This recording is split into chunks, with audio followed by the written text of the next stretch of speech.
하나님의 말씀 사도행전 1장 8절 말씀입니다.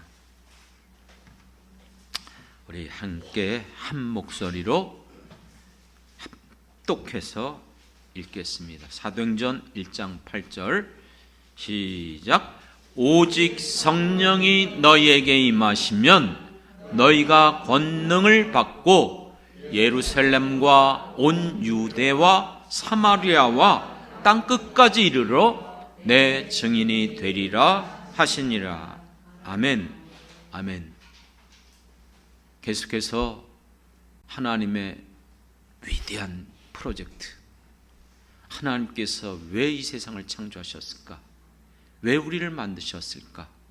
왜 예수님을 이 땅에 보내주셨을까? 성경 전체에 가장 중요한 핵심의 주제는 하나님의 나라라고 했습니다. 하나님께서 그 원대한 계획을 가지고 이 세상을 창조하셨고 우리를 만드셨어요. 그리고 이 땅에 하나님의 나라를 세우시길 그처럼 원하셨어요. 만왕의 왕, 만주의 주, 절대 전능한 통치자 하나님이 오직 그의 말씀으로 온 우주 만물을 창조하시고 그 말씀대로 이루어 가십니다. 믿습니까? 그렇기 때문에 가장 강력한 하나님의 능력은 말씀이에요. 다른 거 붙잡으면 안 돼요. 우리는 죽었다 깨어나도 오직 하나님의 말씀만이 나를 살리는 말씀인 줄 믿습니다. 이 생명의 말씀, 능력의 말씀을 붙잡는 것, 그것이 여러분이 나갈 길이에요. 그리고 그 말씀을 정말 하나님의 말씀으로 믿는다면 방법 없어요. 기도하는 거예요. 오로지 기도에 전혀 힘쓰더라. 오로지 기도에 힘쓰더라. 그럴 때 강력한 하나님의 나라 초대교회가 이 지상에 존재했었고 그 어려운 역경과 고난과 혼란과 핍박 속에서도 굴복하지 않았어요. 무너져 내리지 않았어요. 온 세계 가운데 펼쳐져 나갔습니다. 그 모든 것들을 가능케 한 것이 무엇입니까? 그 모든 것들을 실체화시킨 것이 무엇입니까? 그것이 바로 성령인 줄 믿습니다. 왜 우리가 성령을 받아야 합니까? 로마서 8장 14절에 보면 하나님의 영으로 인도함을 받는 사람이 곧 하나님의 아들이라. 하나님의 자녀가 되는 것, 하나님의 백성은 하나님의 영으로 인도함 받는 사람들이에요. 그렇기 때문에 우리가 성령을 통해서 하나님을 아바, 아버지라고 부를 수 있는 거예요. 믿습니까? 여러분, 그게 그냥 되어지는 게 아니에요. 얼마 전에 어느 목사님 부부와 만나서 얘기하다가 그런 얘기를 했어요. 내가 예전에 중고등학교 시절에는 부모의 신앙을 따라서 그냥 교회를 다니고 그냥 신앙생활을 했었어요. 그런데 내가 예수를 믿고 중생을 체험하며 정말 이제는 내가 어떻게 하면 하나님을 위해서 살아갈 것인가 고민하다가 신학을 전공하게 되고 신학대학을 가며 그렇게 주의 종으로서 살아갔지만 내 안에 고민이 있었어요. 주여, 주여, 이 말이 안 나오는 거예요. 우리 어머님도 봐도 그렇고 우리 주변에 있는 사람도 보면 뭐 하면 주여, 주여 그러는데 그게 안 되더라고요. 하고 싶은데 그냥 내 의식적으로 할 수는 있죠. 주여, 그게 아니고 내 깊은 곳에서 나도 모르게 정말 주님을 향한 그 외침. 근데 내가 군대에서 사고를 당해서 오토바이 타고 절벽에 떨어지는 그 순간에 나도 모르게 외마디로 터져 나온 게 바로 그거였어요. 떨어지는 순간에 주여! 이거밖에 오셨어요. 살았을까요? 죽었을까요? 죄송합니다. 여러분들을 살아있으니까 여기 있죠.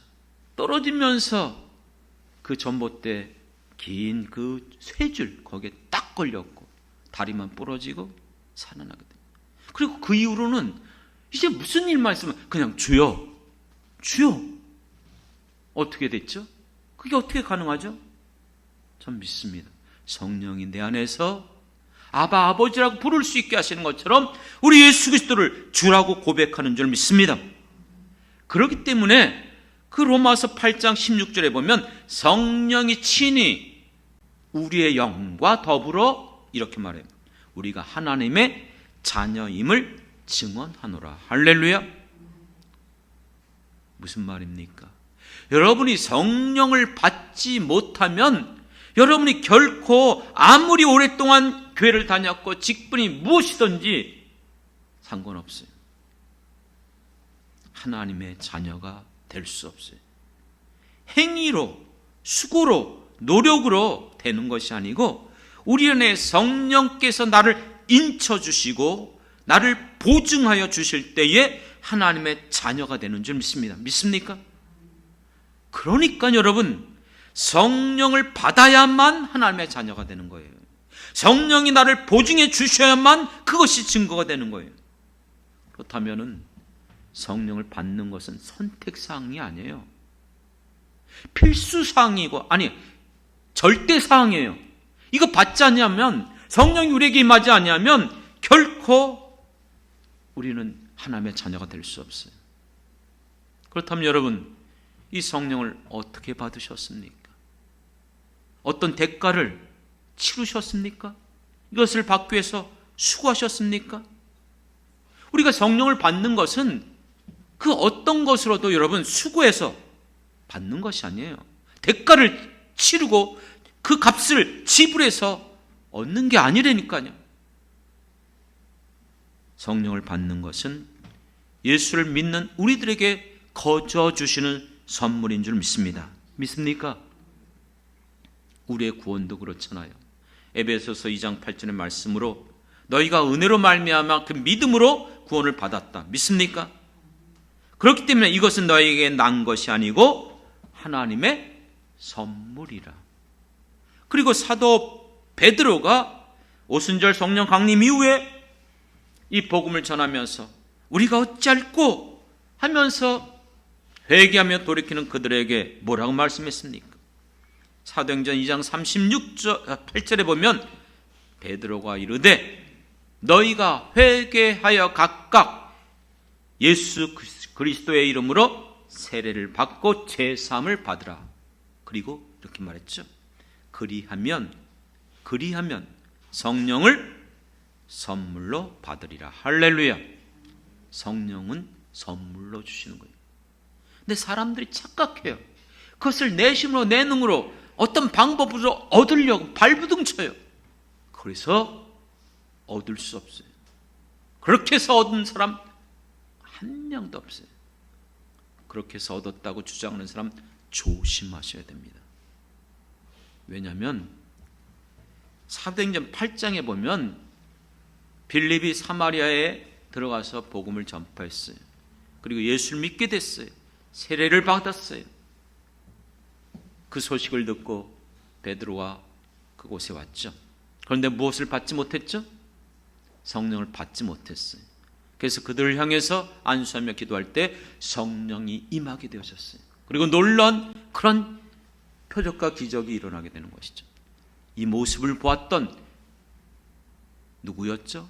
마술사 시몬이 베드로를 찾아가서 돈으로 성령을 살려고 했어요. 그럴 때 베드로가 이르되 내가 하나님의 선물을 돈 주고 살 줄로 생각했느냐? 내가 그 은과 함께 망할지어다. 믿습니까? 하나님이 주신 선물은 우리의 어떤 것으로 살 수 있는 게 아니에요. 그렇기 때문에 우리가 예수를 믿었다는 증거, 구원받았다는 증거는 오직 한 가지예요. 내 안에 성령이 있느냐? 없느냐? 사랑하는 성도 여러분, 그렇기 때문에 우리가 성령을 받아야 됩니다. 그런데 좀 이젠 시각을 한번 바꿔봅시다. 관점을 바꿔봅시다. 내 입장에선 성령을 받아야 되지만 역설적으로 하나님을 생각해 봅니다. 왜 하나님은 우리에게 성령을 주셔야만 되죠? 만일 하나님이 주시지 않으면 우리가 받으려고 해도 얻을 수 있는 게 아니잖아요. 그런데 왜 하나님께서는 우리들에게, 구약 성도들에게는 주시지 않았어요? 특별한 사람 외에는. 그런데 신약시대 때 예수를 믿는 모든 그리스도인들에게는 성령을 선물로 주셔야 되는 그 이유가 뭘까요? 왜 주셨을까요? 아신 거예요. 하나님이 하나님의 나라를 이 땅에 세우기 위하여 온 세상을 창조했고 아담과 하와를 통해서 이 땅을 다스리게 했지만 악한 마귀 사단의 공격과 미혹에 그만 넘어져서 범죄함으로 하나님과의 관계가 깨어졌고 죄악이 이 땅에 들어왔고 인간이 타락하고 부패한 거예요. 그래서 하나님께서 아브라함을 부르시고 이스라엘 민족을 통해서 이 땅에 하나님의 나라를 세우시길 원했지만 그들은 분명히 고백했어요. 우리가 다 하나님 말씀대로 살겠습니다. 그 말씀대로 준행하겠습니다. 신의 산에서 언약하며 약속하며 그렇게 고백했지만 이스라엘 역사, 인류의 역사는 결코 하나님의 말씀대로 못 살았어요. 모든 인류의 역사는 죄악의 역사예요. 벗어날 수가 없었던 거예요. 왜요? 인간 자체가 타락하고 부패했기 때문에. 그러니까 여러분, 하나님께서 새롭게 약속한 새 언약의 약속이 무엇이었죠? 내가 너희에게 새 마음, 우리를 아예 창조시켜 주겠다. 그리고 그거 갖고 안 되는 걸 아시고, 왜요? 아무리 우리가 바뀌어도 인간은 인간이에요. 우리 능력은 한계가 있어요. 그래서 새 영도 너희들에게 보내주겠다. 새 영, 성령을 우리에게 보내주시길 거로 약속하신 줄 믿습니다. 그리고 예수님이 이 땅에 오셨을 때에 제자들에게 요한복음에서도 약속한 것이 무엇이었습니까? 보혜사 성령을 너에게 보내리라. 그리고 오늘 사도행전을 우리가 통해서 이 땅에 하나님의 나라, 주님의 교회를 세워가는 일에 있어서 예수님이 40일 동안 이 땅에 거하시면서 그들에게 가르치고 보여줬던 것은 하나님의 그 나라에 대한 비전이었어요. 그 꿈이었어요. 그리고 약속하신 것이 바로 무엇입니까? 우리의 힘으로 안 되는 걸 아시고 너희들에게 권능을 주겠다는 거예요. 능력을 주시겠다는 거예요. 그것이 어떤 약속이죠? 1장 8절 오늘 그 말씀이잖아요. 오직 성령이 너희에게 임하시면 권능을 받고. 할렐루야.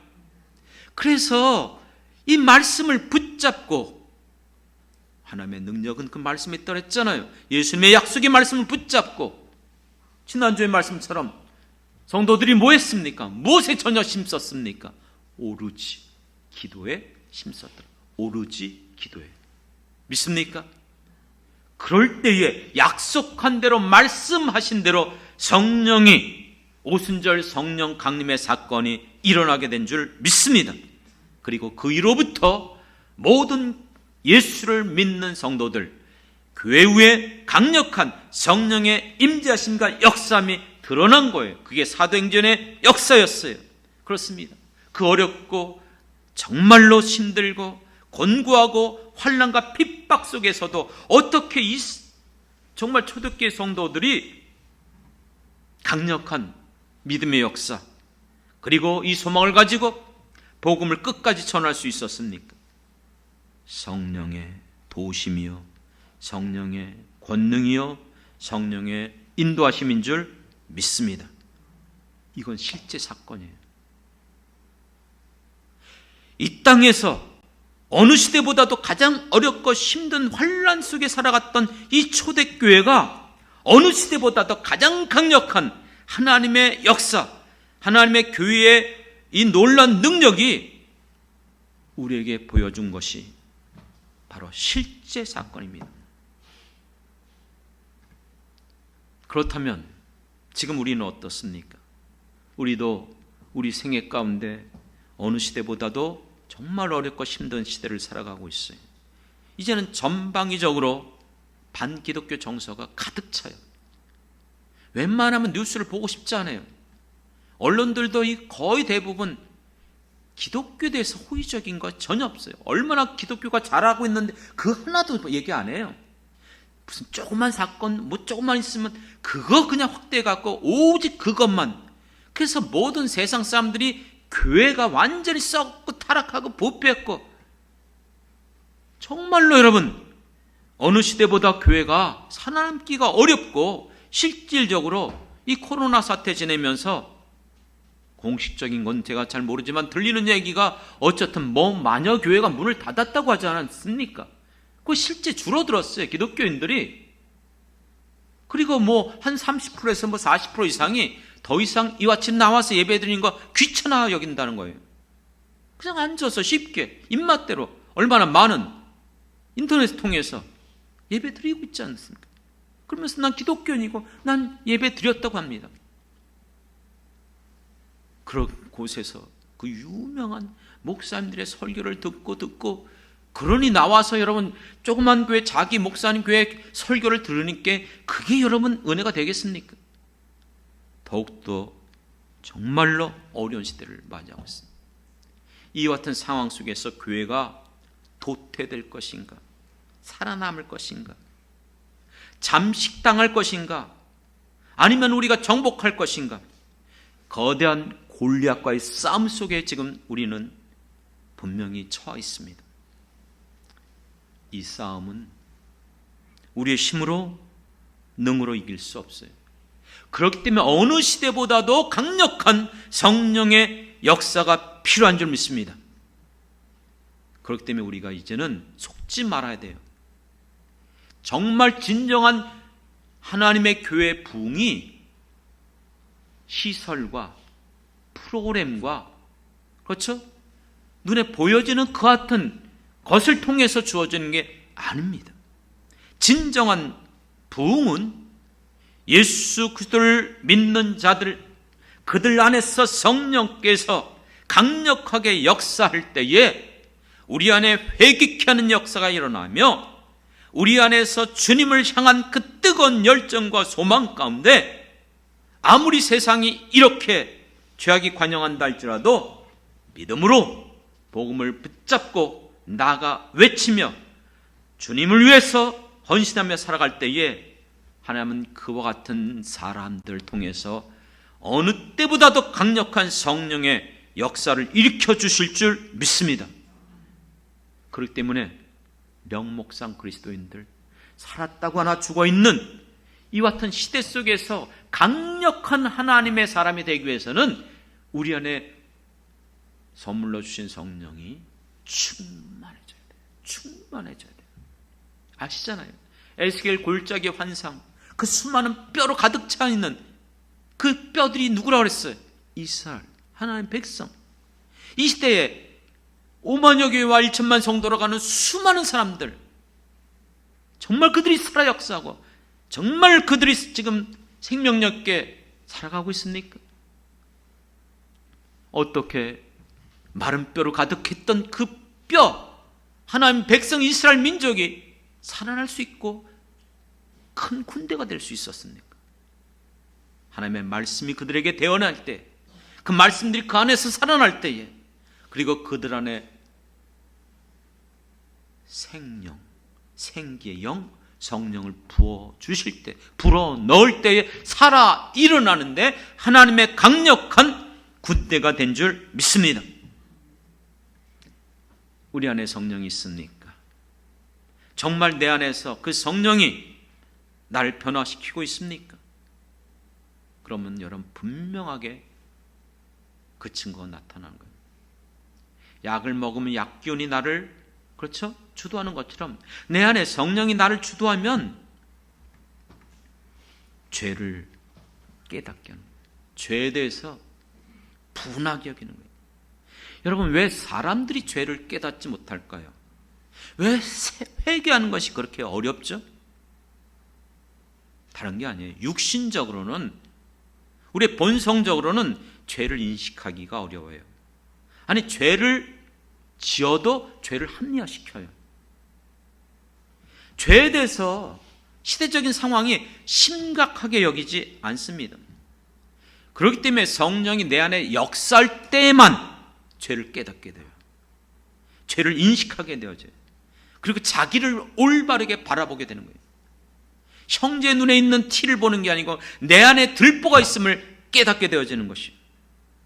내가 얼마나 정말 한심스러운 존재인지, 내가 얼마나 죄인 중에 괴수인지. 그래서 예수님이 보혜사 성령이 오시면 우리에 대해서 죄를 생각나게 할 것이고 죄에 대해서 책망하리라. 믿습니까? 성령이 내 안에 들어오셔야만이 이 죄를 인식하게 된다니까요. 죄를 인식하지 못하는데 어떻게 회개를 해요? 어떻게 죄에 대해서 심각하게 여깁니까? 안 느껴져요, 여러분. 고백이 안 돼요. 성령이 나를 주도해야만 그게 죄인 것을 깨닫게 되고 그게 심각하고 그게 안타까운 거예요. 그래서 가슴을 치고 어찌할꼬 회개하며 돌이키게 되는 것이죠. 그렇습니다. 누가 우리를 그렇게 변화시킬 수 있습니까? 누가 우리를 정말 이 시대에 하나님의 사람으로 살아갈 수 있도록 도울 수 있습니까? 성령이 우리 안에 역사할 때, 그러므로 내가 어떤 존재이고 어떻게 내가 구원받았고 어떻게 내가 이 놀라운 은혜를 받았는가, 그걸 깨닫는 사람들은 하나님 앞에 나올 때마다 기쁨으로 예배드리는 거예요. 아, 주일이 됐구나. 그래서 또 어쩔 수 없이 가야지. 그래서 여러분 그냥 다람쥐 채바뀌듯 일주일 됐기 때문에 일요일이니까 주일이니까 또 나오고 또 다시. 아니요. 내가 나 자신을 바라보며 예수님의 십자가를 붙잡고 그 성령이 나를 주도하면요, 주님 앞에 나오고 싶은 심령이 불일 듯 일어나요. 예배에 사모함이 생겨요. 그래서 주님 앞에 나와서 찬양할 때에 내가 눈물을 흘리고 기뻐하며 즐거워하며 높여 주님만을 찬양하고, 말씀을 들을 때에 그것을 깨닫게 하시고, 그래서 예배의 모든 이 시간들이 어느 시간보다도 우리에게 가장 기쁨의 시간이 되는 줄 믿습니다. 그리고 기도하면 성령이 나에게 기도형을 부어주시니 5분 기도하던 게 10분이 되고 10분 기도하던 게 점점점 기도의 시간이 깊어지고, 또 심지어는 성령이 은사로 방언도 주시고 또 능력도 주시고, 그렇기 때문에 주님의 교회를 섬기고 봉사하게 하여 주실 줄 믿습니다. 그렇기 때문에 사랑하는 성도 여러분, 성령이 아니면은 구원받을 수도 없고, 성령이 아니면 우리가 이와 같이 회개할 수도 없고, 성령이 아니면 정말로 하나님 앞에 기쁨으로 예배드릴 수도 없고, 성령이 아니면 우리는 봉사할 수도 없고 전도할 수도 없어요. 그렇기 때문에 모든 성도들의 신앙생활의 전폭적인 나의 처음부터 마지막까지 성령의 인도하심이 필요한 줄 믿습니다. 사랑하는 성도 여러분, 이 비밀을 받으셨습니까? 그리고 이것이 여러분 안에 지금도 역사하십니까? 여러분들이 오늘도 하나님 말씀을 들을 때에 내 안에 있는 그 감춰져 있는 죄악들, 깨닫지 못했던 그 허물들, 그것이 발견되어집니까? 그리고 그것을 신하고 정말 하나님 앞에 고백하며 나갈 수 있습니까? 오늘도 우리는 하나님 앞에 예배를 드리고 있습니다. 항상 드려왔던 무의미한 형식적인 예배입니까?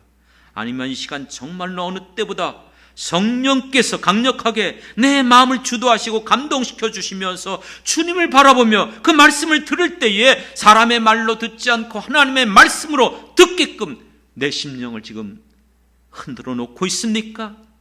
아니면 지루하고 졸리고 눈이 감기고 있습니까? 그렇기 때문에 성령의 도우심이 없으면 실패할 수밖에 없어요. 실패할 수밖에 없어요. 여러분 안에 성령이 있다는 증거가 뭘까요? 여러분에게 정말 성령이 나를 주도하고 감동하시고 이끌어간다는 게 뭘까요? 성령의 인도함 받는 사람들은요, 보면 알아요. 다른 사람들을 불쌍히 여겨요. 배려하고 긍휼을 베풀어 주세요. 그 이유가 뭘까요? 인간은 자기중심적이에요. 약육 강식 속에서 강한 것만이 살아남아요. 내가 그 힘이 되는 것, 물질이든 어떤 것이든 그걸 붙잡고 있어야 돼요. 그런데 그것을 포기한다? 내려놓는다? 다른 사람에게 베푼다? 성령이 우리 안에 감동하시고 역사하니까 그렇게 변하는 줄 믿습니다. 하나님 우리를 향해서 그렇게 불쌍히 여기고 우리에게 긍휼과 자비를 베풀어 주신 것처럼 우리 안에 성령은 하나님의 영이에요. 맞죠? 그렇기 때문에 하나님의 그 영, 하나님의 마음, 그 속사정을 성령 외에는 몰라요. 그러니 성령이 내 안에 있으면 그 하나님의 마음이 내 안에 주도하는 거예요. 그래서 사람들을 불쌍히 여겨요. 긍휼히 여겨요. 배려해주고 돕고. 그런데요, 성령을 받았는데 정말 성령이 역사하지 못하는 사람들, 아니면 성령이 없는 사람, 가만히 보면요, 고집이 세요. 정말이에요. 고집이 세요. 고집이 세다는 게 뭔지 아세요? 육이 강하다는 거예요. 자기 생각이 강하다는 거예요. 교만해요. 자기 생각에는 다 틀렸대요. 오직 자기만 맞다는 주장이에요. 자기가 겸하고 자기가 알고 있는, 인간이 알아봤자 얼마나 알고 있겠습니까? 참지 못해요. 조금만 있어도 그냥 분노하고 당장 그 사람에게 따지고 말해야 되고, 다른 사람들을 정죄하고 판단하고 함부로 대합니다. 여러분, 육체를 가지고 있지만 우리는 육체대로 살아가는 사람이 아니잖아요. 그렇죠? 성령이 나를 절제하고 성령이 나를 이끌어가야 돼요. 우리가 다 지금 나이가 들어가고 있어요. 나이가 들어갈수록 저절로 여러분 성령의 사람 되지 않습니다. 제 친구들 봐도 그렇고요. 다 교회, 큰 교회 목회자이고 교수들인데 점점 특이한 점이 있어요. 고집이 세요. 예전에는 안 그랬는데, 그러니까 나이가 들면 들수록 거꾸로 될 수 있어요. 고집이 세고 절제하지 못하고 참지 못해요. 죄송합니다. 여러분, 저도 나이가 많은 사람이에요. 그러니까 저도 어쨌든 고집이 세고 저보고 하는 말입니다. 여러분, 딴 사람 보고 하는 말이 아니에요. 근데 정말 그래요. 그래서 왜 그렇지?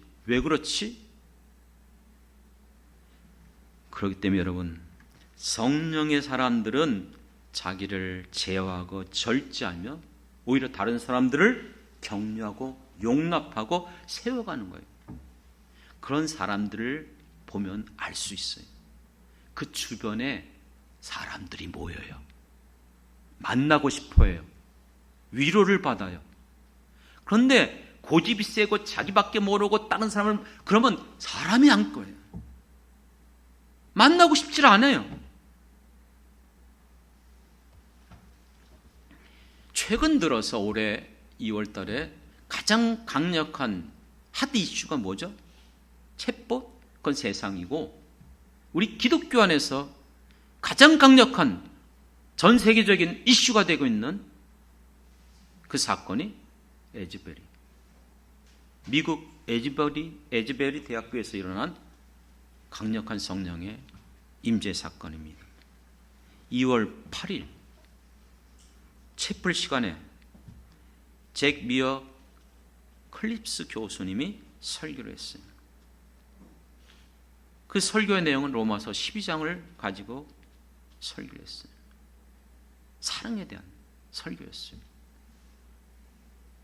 물론 시간상 교수님이 12장만 얘기했지만, 여러분, 로마서 12장은 로마서 8장까지 이어지는 거예요. 9장, 10장, 11장은 삽입장이 빼놓고, 그래서 8장과 바로 연결되는 게 12장이에요. 8장이 뭐예요?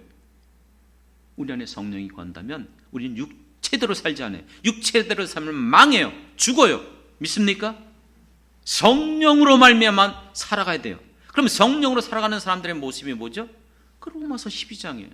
이 시대를 본받지 말고 마음을 새롭게 함으로 변화를 받아서 우리의 몸을 하나님 기뻐하는 산 제사물로 드리는 거예요. 그럼 어떻게 해요? 그게 바로 이웃 다른 사람들을 어떻게 하라? 사랑하라는 거예요. 그렇습니다. 이 사랑을 말했어요. 그러면서 이분이 그렇게 하고, 여러분 사랑하십니까? 역시 대답을 안 해요. 그 교수님은 옆에 있는 사람 보십시오. 옆에 있는 사람 보세요. 옆에 있는 사람이요. 보시면서 말을 하래요. 사랑합니다. 얘기해 보시래요. 예. 한국 사람 더 힘들죠. 거기도 그러는 거예요. 그런데 이렇게 말하더라고요. 사랑한다고 말하지만, 아무리 말로는 사랑한다고 말하지만 만일 그리스도께서 함께 하시지 않으면 그 사랑은 진정한 사랑이 아닙니다. 베풀고 사랑한다고 할지라도 그리스도의 사랑이 그 안에 거하지 않으면 그 사랑은 진정한 사랑이 아니라 오히려 잘못된 사랑입니다. 위선된 사랑은 사랑이 아닙니다. 박해하는 자를 축복하고 저주하지 말고 악을 악으로 갚지 말고 선한 일을 도모하며 원수가 줄이거든 먹이고 목마르거든 마시게 하라. 이것이 하나님의 말씀입니다. 그게 로마서 12장 9절부터 13절에 쭉 나오는 말씀들이에요. 그 말씀을 그대로 얘기했어요. 그러면서 그렇게 말합니다. 정말 당신은 다른 사람을 얼마나 사랑하십니까? 공동체를 어떻게 지금 사랑하고 있습니까? 당신을 반대하는 사람, 당신을 공격하는 사람을 사랑할 수 있습니까? 정말 위선 없이 사랑할 수 있습니까? 여러분 안에 있는 하나님의 사랑, 그 아가페 사랑, 이 사랑으로 이러한 사람들을 진정으로 사랑하시길 바랍니다. 이것이 하나님의 말씀입니다. 로마서 그 말씀을 그대로 말씀하면서, 그러므로 말씀대로 희생적으로 사랑을 행할 때에 그것이 바로 예수님을 섬기는 것입니다. 하나님이 우리를 사랑하셨으므로 우리도 사랑해야 됩니다. 이렇게 설교했어요. 그러면서 그가 마지막에 그렇게 말하더라고요. 세상은 이와 같은 주님의 사랑을 필요로 하고 있습니다. 그 사랑이 필요한 곳에 여러분들이 정말 이제 졸업생들이 있나 봐요. 그러니까 졸업하고 끝나지 말고 세상을 향해서 나아가 새로운 일을 하십시오. 그러면서 이렇게 얘기했어요. 여러분들이 성령의 작은 티끌이라도 붙잡고 기도하시기 바랍니다. 성령의 작은 티끌이라도 붙잡고. 강력한 정말 뛰어난 설교는 아니었어요. 그냥 평범한 잔잔한 음성으로 설교했어요. 그리고 이 설교를 끝내고 나가셨고, 예배 후에 대부분의 학생들은 떠났어요. 현장에 그때 남아있었던 학생들이 한 20여 명 정도 된다고 합니다. 그들이 그곳에서 그 말씀 붙잡고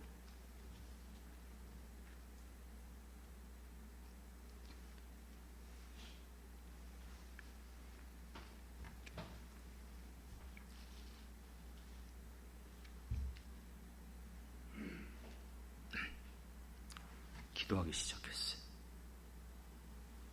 그런데 자기도 모르는 그 같은, 느끼지 못하는, 표현할 수 없는 성령의 인지함이 그곳에 임하였어요.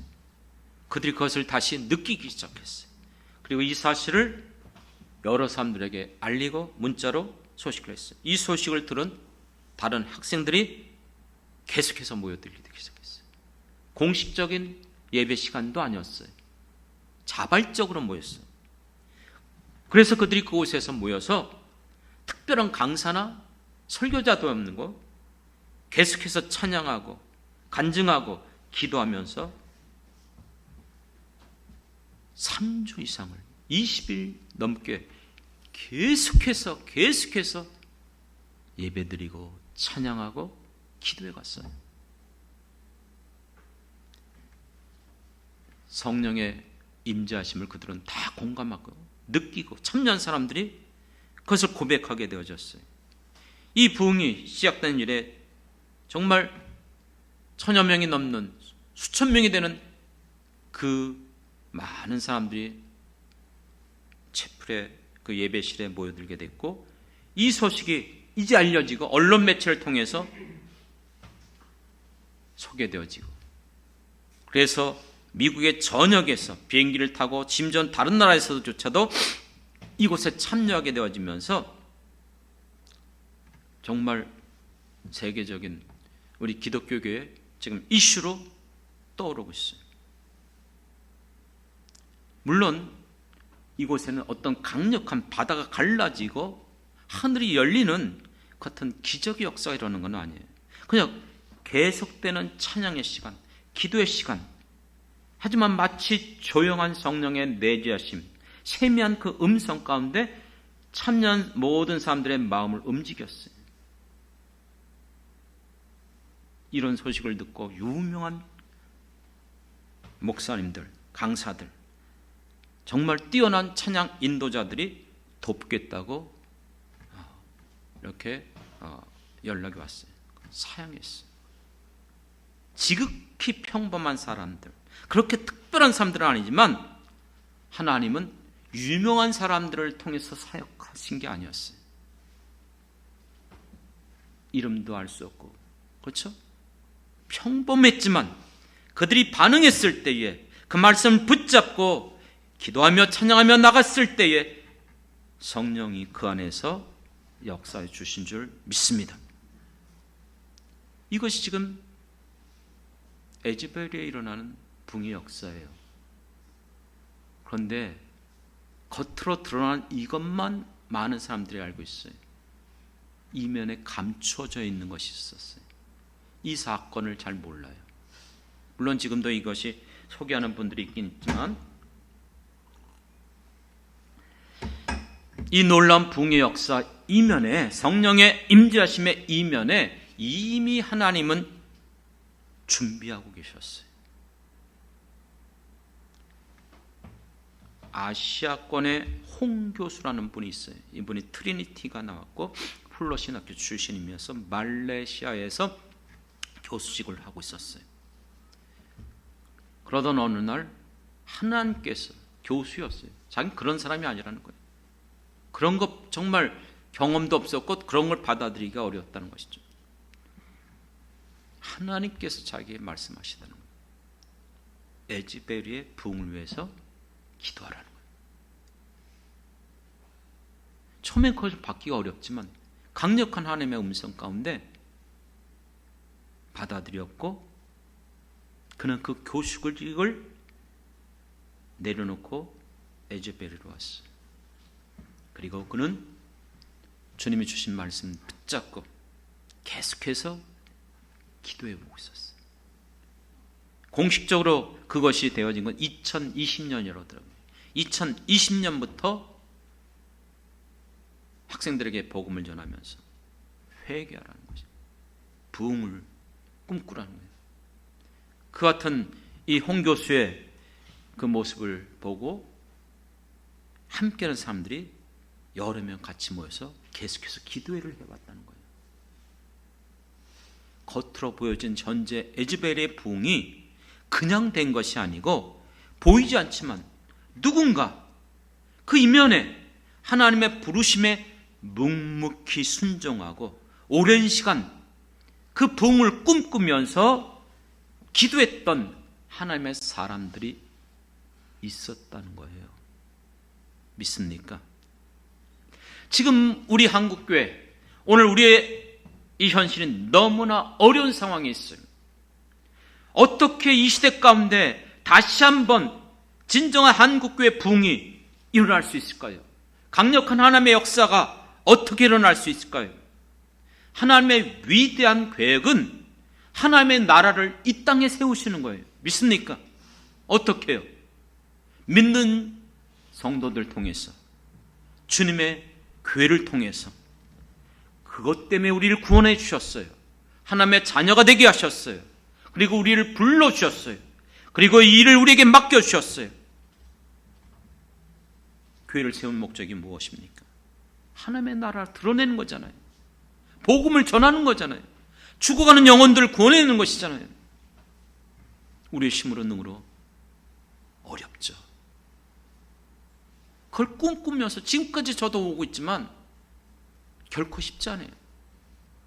들려지는 얘기 격려의 말이 아니에요. 지금은 안 돼. 그렇게 해봤자 다 거기서 거기야. 통계적으로 그래요. 죄송합니다. 제가 특별한 어떤 걸 아니지만 나는 한 번도 포기한 적 없어요. 지금까지 특별한 뭐 그런 것이 아니라 할지라도 하나님이 살아계시기 때문에, 우리 안에 성령이 거하시기 때문에 얼마든지 하나님이 움직이시고 일하시면 언제든지 얼마든지 이루어질 줄 믿습니다. 사랑하는 성도 여러분, 왜 우리를 이곳으로 보내주셨어요? 왜 이곳에 우리의 교회를 이렇게 세워주셨어요? 그 이유가 무엇입니까? 성령님은 지금도 우리를 향하여 말씀하고 계세요. 그 음성을 듣는 여러분이 되길 바랍니다. 홍 교수님이 그 음성을 듣고 홀로 모든 것 내려놓고 에즈베리로 와서 그렇게 기도하면서 수년을 그렇게 주님의 교회 누구에게 맡겨주셨습니까? 그리고 우리에게 분부하고 부탁한 말씀이 무엇입니까? 성경에 보면 에바다라는 말이 있어요. 에바다. 무슨 말이죠? 열려라. 열려라. 누가 열어주십니까? 누가 우리의 이 닫힌 눈을 열어서 보게 할 수 있습니까? 누가 우리의 이 막힌 귀를 열어서 주님의 음성을 듣게 하실 수 있습니까? 우리가 예배드리며 찬양하며 기도할 때에 누가 우리의 찬양을 받으시고 누가 우리의 이 기도를 들어줄 수 있습니까? 성령이 오늘 우리의 눈을 열어주시고 성령이 우리의 귀를 열어서 주의 음성, 그 세미한 음성을 듣는 시간 되길 원합니다. 사랑하는 성도 여러분, 정말 이 거룩한 부르심 앞에 우리 하나님은 초청하고 있어요. 우리를 부르시고 있어요. 그 부름 앞에 우리가 순종해야 되지 않겠습니까?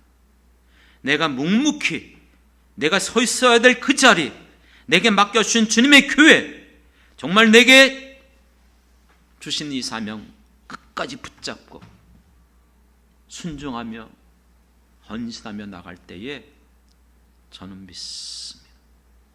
지금도 하나님은 살아계십니다. 지금도 우리 안에 거하시는 성령은 얼마든지 역사하시는 줄 믿습니다. 우리의 마음을 감동시키고 우리를 변화시키고 순종케 함으로 말미암아 다시 한번 이 시대 가운데, 이 나라 이 민족 가운데, 아니 우리 영창교회 가운데, 그리고 여러분 자신 스스로 성령의 이와 같은 충만한 역사가 다시 불어오길 주님의 이름으로 축원합니다.